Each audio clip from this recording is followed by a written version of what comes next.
Good evening, everyone. How are you? Good. First off, I want to bring you special greetings from Dr. Fred Newman, who could not be here with us tonight, but wanted to say hello to the Independence Party and a special hello to his favorite mayor as well.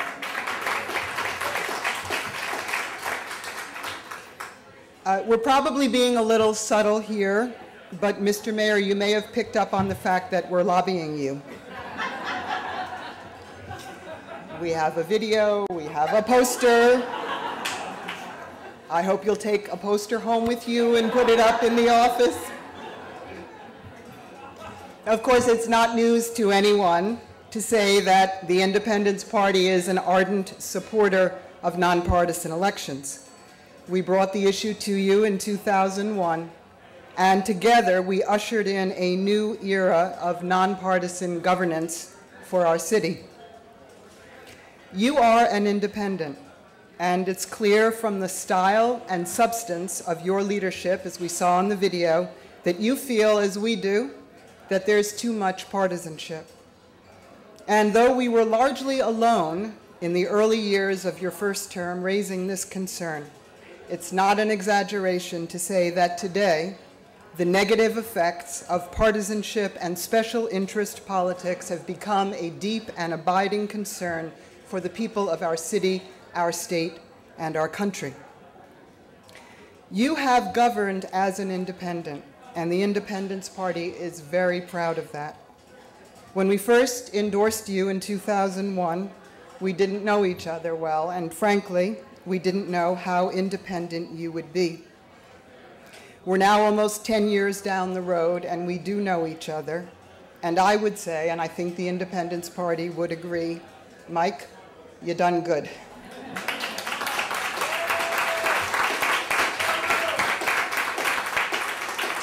But there is an issue that we have to talk about, and it raises political questions and engineering questions, two fields that you understand very, very well.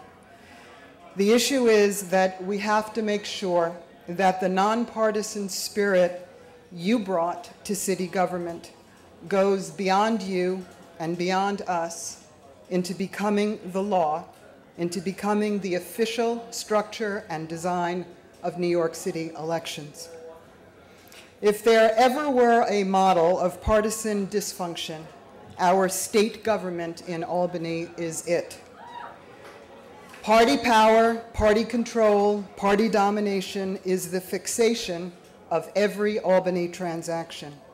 We must do what we can here in New York City to make sure that does not become the future here.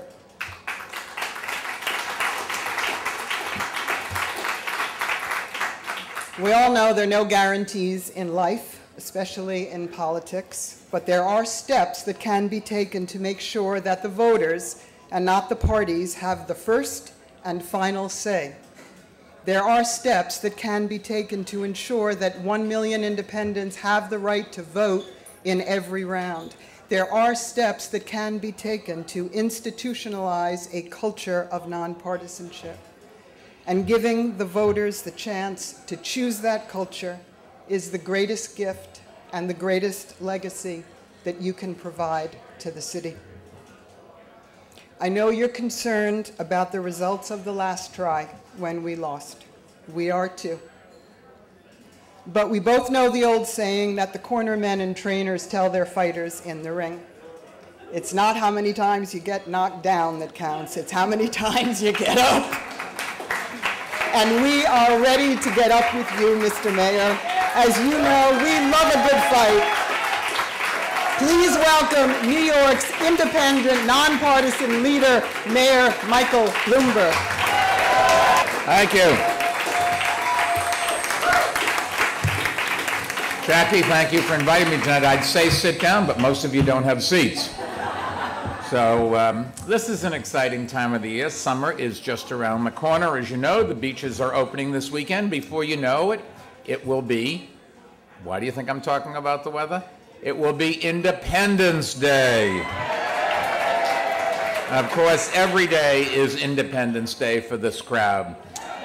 And in case you hadn't heard, we just got some more great news today. The Super Bowl will be coming here to the greatest stage in the world. Some thought a colder city like New York could never attract a Super Bowl, but those same people probably thought we would never elect an independent as mayor either.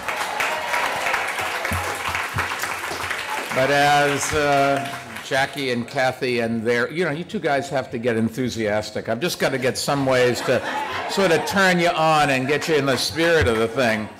As everybody knows, New York cannot be counted out, never. We're the place where the unlikely, never in a million years scenarios really are realized. And I just wanted to drop by and say thank you for helping us make history in last year's campaign. In doing so, I think we sent a message to our nation about independence. If it can happen here, it can happen anywhere. Now, independents are an important voice in politics, and that voice is getting louder every day, especially in New York City. The challenges we face is making sure that those voices are heard in government and making sure those voices are heard in elections. And as you know, I have always believed that every voter, whether registered with a party or as an independent, deserves an equal opportunity to participate in the process. And that means an equal opportunity to run for office, to sign a petition, to work as a poll watcher, and most importantly, to vote in the decisive round of elections. And when you have one party that so dominates, like we do here, this city happens to have the Democratic Party dominate, but there are other cities where the Republican Party dominates. The truth of the matter is, if that's the case, it is the primary where only those registered in the party, the party faithful who come out, they're the ones that for all practical purposes make the decision, and everybody else gets disenfranchised. And disenfranchising 1 million voters in New York City just isn't a smart thing to do. Now, Jackie talked about the fight to get nonpartisan elections here. Let me tell you about nonpartisan elections. Virtually every big city in America has a nonpartisan election. Only New York does not. Although we do have nonpartisan elections, we just have them for special elections only. But I think we should have them, as you know, for all elections. It's why I've always been a big supporter of nonpartisan elections, and I'm glad that the Charter Commission is considering the idea.